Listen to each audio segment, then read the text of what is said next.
Salam alaikum, bonsoir ou bonjour.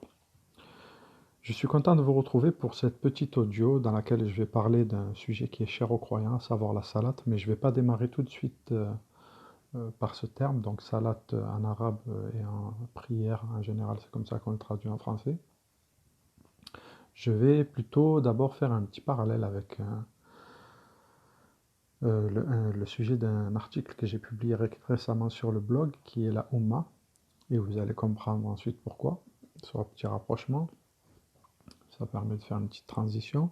À savoir que j'avais dit dans cet article que la Oumma, c'était le fait de, enfin, la racine en tout cas renvoyée au fait de partager une même base commune, une même origine commune, mais une origine qui soit biologique ou spirituelle ou intellectuelle. Et je vais transiter de suite sur un autre mot, une autre racine qui est qaf waw mim, qui est donc qui donne le verbe qawama, aqum, etc. Et qui, dans le sens de cette racine, en fait, renvoie aussi à un rapport, un point commun entre des individus, puisqu'on le traduit, enfin, en tout cas le mot qawm, on le traduit par peuple, qui signifie, enfin, qui renvoie, pardon, à une origine, enfin, un point commun, mais cette fois-ci non plus biologique ni intellectuel, mais un point commun qui serait géographique. C'est intéressant de le noter puisque chaque fois que ce mot qawm est utilisé, euh, il faut garder à l'esprit que c'est plus par rapport à la géographie, et généralement d'ailleurs, ce mot qawm il est utilisé en référence dans le Coran à des peuples qui ont subi des catastrophes météorologiques, etc., qui sont souvent liées justement à la position géographique, mais bon, c'est un autre sujet. Et donc ce mot qawm, si j'en parle, c'est parce que justement, cette racine, elle est au centre de l'expression aqim salat, qui d'ailleurs, elle est tout le temps rattachée au mot salat, enfin souvent, pas tout le temps, mais quasiment tout le temps dans le Coran, avec cet ordre de aqim salat, ou de précision de ce qui, alladhina yuqimuna salat, etc. Et donc c'est rattaché, et c'est bon de comprendre un petit peu de quoi il s'agit.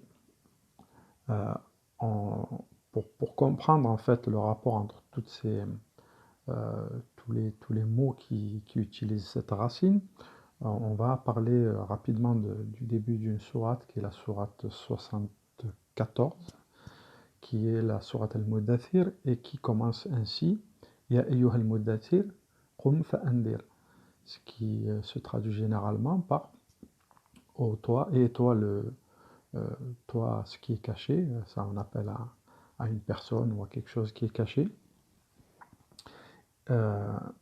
Qum fa'andir, lève-toi, en général c'est traduit comme ça, mets-toi debout pour avertir, afin d'avertir, puis avertir, et alors avertir, etc. On peut le traduire de diverses manières. Euh, mais en tout cas, on peut aussi d'ailleurs le traduire par Qum fa'andir, on peut le traduire par établis-toi, puisque souvent Aqim Salat d'ailleurs c'est traduit par établissez la prière de contact. Établis-toi afin d'avertir. Donc, et toi le caché, établis-toi afin d'avertir. Pour revenir à Aqim Salat, et le rapport en tout cas avec la peuplade, la Qawm, et la géographie, c'est qu'en fait, c'est pas tellement la géographie, c'est plutôt que ça évoque plutôt un rapport spatio-temporel.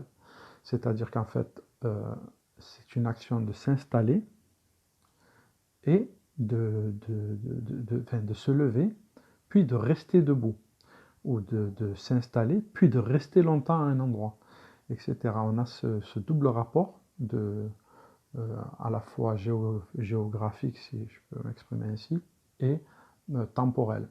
D'ailleurs, Yom al-Qiyamah, c'est le jour qui perdure, c'est-à-dire le jour des comptes, enfin, le jour d'après cette vie, la période qui aura après cette vie d'ici-bas. C'est donc un jour qui n'aura pas de fin, dans ce sens que ce qu'on peut comprendre par là, c'est qu'il n'y a plus de notion de lever et de coucher du soleil, et c'est donc l'éternité. On est éternellement dans la notion de jour, de Yom. Excusez-moi. Donc on a cette précision donc, qui est une installation dans la durée, et en fait, pour revenir à l'expression Aqim Salat, c'est installe dans la durée la salat. Alors maintenant on en vient au terme de salat, salat que l'on traduit par prière, sauf qu'en réalité l'étymologie du mot ça renvoie plutôt à un contact, mais pas un contact physique, plutôt un contact spirituel, dans notre cas, un contact ou une connexion, pour être plus exact. Donc on a ce terme de connexion, et sous-entendu la connexion avec Dieu, puisqu'il y a d'autres, ou plutôt, alors c'est même pas précisé, et si c'est pas précisé, c'est justement, je pense, voulu, c'est que c'est pas une connexion uniquement avec Dieu, c'est une connexion avec notre foi, avec pas mal de choses. Vu que c'est recommandé donc dans le Coran de le faire à plusieurs moments bien déterminés, bien décrits dans le Coran. Alors certains diront qu'il y en a 3, certains diront qu'il y en a 5, bon on ne va pas polémiquer là-dessus. Certains disent qu'il y en a beaucoup plus. Peu importe, de toute façon, moi je vais éviter toutes ces polémiques parce que ça m'intéresse assez peu de rentrer dans ces débats futiles donc, que j'ai vus et revus qui font avancer personne. Il faut un peu laisser les gens libres de leurs décisions et les assumer. Et il y a donc des connexions qui sont à établir et à maintenir plusieurs fois dans la journée. Alors, peut-être justement que surtout sans polémiquer, peut-être que justement, certains auront besoin de plus de connexion, d'autres en auront besoin de moins, puisque ça dépendra un peu des uns et des autres. Certains peut-être arriveront à rester connectés avec très peu de ces contacts, à les maintenir dans la durée. Certains en auront besoin de plus pour pouvoir les maintenir dans la durée, maintenir en tout cas cette symbiose avec notre Créateur et avec sa création. La salat, c'est pas uniquement donc un contact avec Dieu, mais plutôt un contact, une connexion avec Dieu et tout ce qu'il représente, à savoir notre foi, tout ce qui engage notre foi, tout le contrat moral qu'on a avec notre foi et notre rapport avec le divin. C'est-à-dire, en gros, le maintien de toutes les lois divines, tous les concepts qui sont liés au divin, tous les engagements qu'on a envers lui et la création, et sa création, tout ce qu'il nous a ordonné de faire, etc. Et d'ailleurs, c'est précisé dans un verset, ou plusieurs d'ailleurs, il me semble, qui précise que la salat, elle doit être faite pour se rappeler de Dieu, pour commémorer Dieu. D'ailleurs, il dit, je crois qu'il s'adresse à un moment directement, salat les décrit ou un truc comme ça, je ne me rappelle plus bien, peu importe. C'est donc en gros, et maintiens la salat pour te souvenir de moi, et c'est Dieu qui s'adresserait à nous. Donc, se souvenir de Dieu, c'est pas se souvenir qu'il existe. Ça, je pense que on en est tous conscients, enfin tous les croyants en tout cas en sont déjà conscients, mais c'est surtout se souvenir de tout ce qu'il représente pour nous, à savoir qu'il nous a donné pas mal de consignes dans le Coran, mais aussi des attributs divins, et ces attributs divins, ils sont voués à nous faire conceptualiser ce que Dieu représente.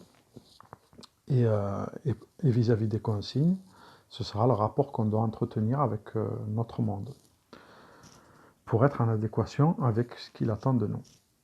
Voilà, c'est tout ceci qu'il faut garder à l'esprit, en fait, quand on établit cette connexion, cette salat, et qu'on la maintienne dans la durée. Alors, on ne va pas à chaque fois qu'on s'apprête à faire notre salade ou qu'on reçoit cet ordre, repenser à tout ça.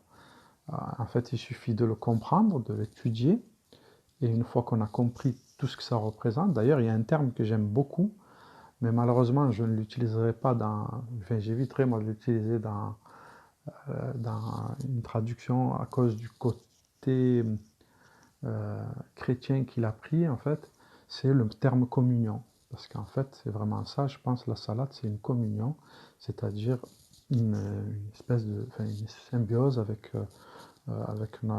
Dieu, avec la nature, avec les autres êtres humains, etc.